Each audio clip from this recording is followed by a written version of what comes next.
ബാങ്കിലൊരു ജോലി അല്ലെങ്കിൽ SSC പരീക്ഷ എഴുതി കേന്ദ്ര ഗവൺമെൻറ്റിൽ ജോലി നേടിയെടുക്കാൻ ഒരു ദിവസം ശരാശരി എത്ര മണിക്കൂർ അധ്വാനിക്കണം എന്നൊരു സംശയം സാധാരണഗതിയിൽ സീരിയസായി ഈ രംഗത്തേക്ക് ഇറങ്ങുന്ന കാൻഡിഡേറ്റ്സിനുണ്ടാവാറുണ്ട്. യഥാർത്ഥത്തിൽ 10 മണിക്കൂർ 12 മണിക്കൂർ മുതൽ 15 മണിക്കൂർ വരെ അധ്വാനിക്കുന്ന സ്റ്റുഡൻസ് എനിക്കുണ്ട്.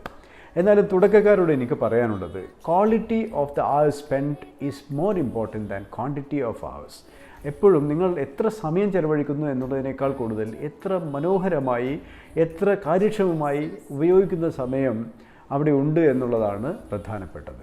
എന്നാലും ഈ മത്സര പരീക്ഷാ രംഗത്തേക്ക് വരുന്ന എല്ലാവരും തന്നെ ഒരു 7 മണിക്കൂർ 8 മണിക്കൂറെങ്കിലും ഒരു ദിവസം ഇതിനു വേണ്ടി വിനിയോഗിക്കാൻ തയ്യാറായിട്ട് വരണം. പിന്നീട് ഡിമാൻഡിനനുസരിച്ച് മെല്ലെ മെല്ലെ കൂടുതൽ അവേഴ്സ് കൊടുത്ത് ഒരു 10 മണിക്കൂറിലേക്ക് കൊണ്ടുവരാം.